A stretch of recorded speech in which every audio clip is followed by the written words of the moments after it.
ఆంధ్రప్రదేశ్ ఉప ముఖ్యమంత్రి power star Pawan కళ్యాణ్తో టాలీవుడ్కు చెందిన ప్రముఖ నిర్మాతల బృందం సమావేశం కావడం ఇప్పుడు రెండు తెలుగు రాష్ట్రాల చలనచిత్ర పరిశ్రమలో హాట్ టాపిక్గా మారింది.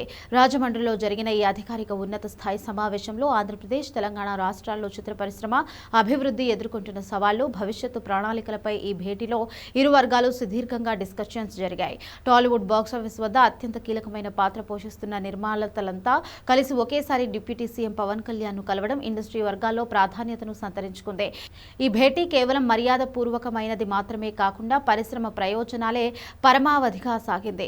ఆంధ్రప్రదేశ్ మరియు తెలంగాణ రాష్ట్రాల్లో చలనచిత్ర పరిశ్రమను మరింతగా ఎలా విస్తరించాలి, షూటింగ్ లొకేషన్ల అభివృద్ధి, ప్రాంతీయంగా సినిమా రంగాన్ని ఎలా బలోపేతం చేయాలన్న అంశంపై నిర్మాతలు తమ ప్రతిపాదనను డిప్యూటీ సీఎం ముందుంచారు.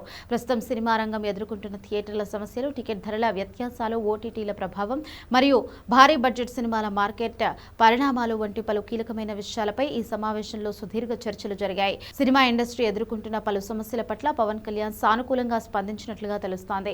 సినిమా రంగానికి ప్రభుత్వం నుండి లభించే సహకారం, రాయితీలు మరియు షూటింగ్ అనుమతుల ప్రక్రియను మరింత సరళతరం చేయడంపై ఆయన హామీ ఇచ్చినట్లుగా తెలుస్తోంది. ప్రభుత్వ పెద్దలతో జరిగిన ఈ భేటీ రాబోయే రోజుల్లో తెలుగు చలనచిత్ర పరిశ్రమకు మరింత మేలు చేకూరుస్తుందని అగ్ర నిర్మాతలు గట్టి ఆశాభావం వ్యక్తం చేస్తున్నారు. చిత్ర పరిశ్రమ ఎదుర్కొంటున్న సమస్యలన్నింటినీ ఒకదాని తర్వాత ఒకటి పరిష్కరిస్తూ టాలీవుడ్ మరింత ఉన్నత స్థాయికి చేరుకోవడానికి ఈ సమావేశం ఒక బలమైన పునాది కానుందని ఇండస్ట్రీ వర్గాలు భావిస్తున్నాయి. ఈ భేటీకి సంబంధించిన ఫోటోలు మరియు అధికారిక పోస్టులు ప్రస్తుతం సోషల్ మీడియాలో వైరల్ అవుతున్నాయి.